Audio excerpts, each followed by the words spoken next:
Hey, welcome to The Explainer. Today, we're going to break down a really fascinating topic. Two medical conditions that are basically perfect mirror opposites of each other. And it all revolves around the body's own powerful hormones, steroids. So let me ask you a question. When you hear the word steroids, what's the first thing that pops into your mind? Come on, be honest. For a lot of us, it's probably some huge, hairy weightlifter, right? But, in the world of medicine, the real story is all about balance.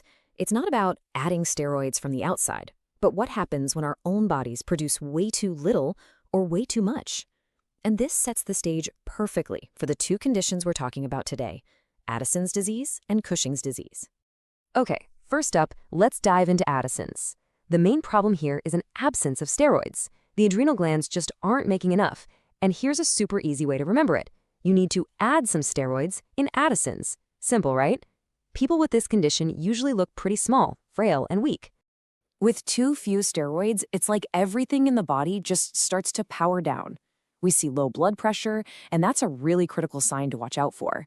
We see low weight, mostly because of water loss. This also leads to a low body temperature. They're always cold, and just this constant feeling of having no energy, just total fatigue.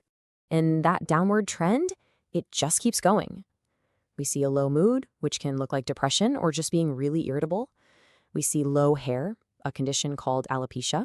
And super importantly, low sodium levels in the blood. Even menstrual cycles can get all slow and irregular. It's like the whole system is just depleted. Let's zero in on that low sodium for a sec. A level below 135 is a huge red flag. But what's really fascinating is how the body tries to tell you something's wrong. Patients will often talk about this super intense, really specific craving for salt. It's the body literally screaming for what it's missing. But okay, everything is low, low, low, right? Well, not quite. Here's the twist. In the middle of all this depletion, there are two key things that are actually high. And to remember them, we've got another great little trick for you. Just think of the two P's. These are classic signs you absolutely have to know for Addison's. So the first P is for pigmentation, specifically hyperpigmentation. This causes the skin to get this unusual dark kind of bronze color. It looks like a tan, but it's just a little bit off. It's a really unique visual clue. The second P stands for potassium. We're talking high potassium or hyperkalemia, where the level gets over 5.0. Now, this one is the more dangerous of the two Ps. Why? Because potassium helps our muscles pump, and too much of it can lead to muscle spasms and some really serious effects on the heart. And you can actually see that danger right on an EKG. High potassium creates these very specific changes. You get these things called peaked T waves and ST segment elevation. It just perfectly shows how a simple chemical imbalance can throw the heart's entire electrical rhythm out of whack.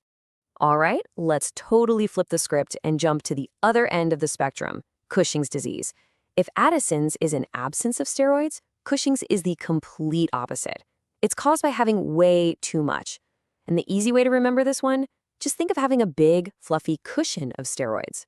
So here's the crucial point. If Addison's is small, skinny, and frail, Cushing's is its mirror image. The classic signs are big, round, and hairy.